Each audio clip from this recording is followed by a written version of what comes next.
چند ہندوستانی ایران میں نمائش کے لیے ایک ہاتھی لے گئے اور اسے ایک تاریک گھر میں داخل کیا گیا تاکہ اسے کوئی اندھیرے میں نہ دیکھے۔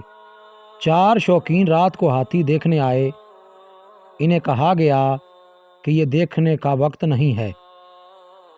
انہوں نے اصرار کیا کہ ہم ابھی دیکھیں گے اور خدا کی قسم دیکھ کر ہی دم لیں گے، ہمیں چراغ کی حاجت نہیں، جو چاہیے لے لو لیکن ہاتھی ابھی دکھا دو۔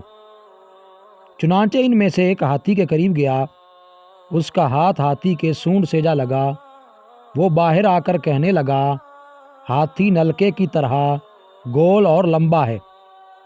دوسرا شخص اندر گیا تو اس کا ہاتھ ہاتھی کی ٹانگوں پر پڑا۔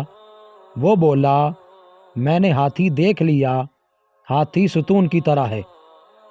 تیسرے نے ہاتھی کے کانوں کو چھوا اور کہا، ہاتھی تو پنکھے اور چھاچ کی طرح ہے، ہاں کچھ چوڑا اور نرم سا ہے۔ اور چوتھے کا ہاتھ ہاتھی کی پشت پر پڑا تو وہ بولا کہ ہاتھی تو تخت کی مانند ہے۔ اگر ان کے ہاتھ میں شمع ہوتی تو ان میں اختلاف نہ ہوتا۔ دنیا داروں میں جو باہمی اختلاف ہے وہ جہالت کی تاریکی کی وجہ سے ہے۔